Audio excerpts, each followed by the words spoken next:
తెలంగాణలో సంచలనాన్ని సృష్టించిన trainee IPS Uday Krishna Reddy కేసులో విచారణ కొనసాగుతున్న కొద్ది కీలక విషయాలు వెలుగులోకి వస్తున్నాయి.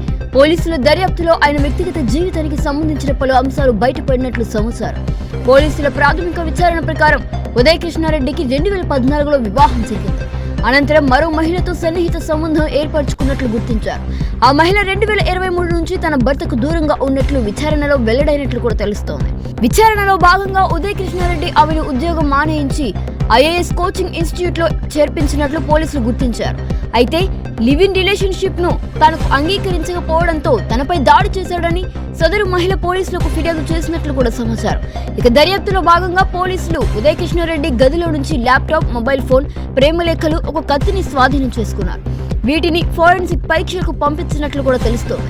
అలాగే శిక్షణ సమయంలో అతని ప్రవర్తన కారణంగా పలువురు సహచరులు అసౌకర్యానికి గురైనట్లు కూడా విచారణలో బయటపడినట్లు సమాచారం. ఈ కేసులో పోలీసులు అన్ని కోణాల్లో దర్యాప్తు కొనసాగిస్తున్నారు.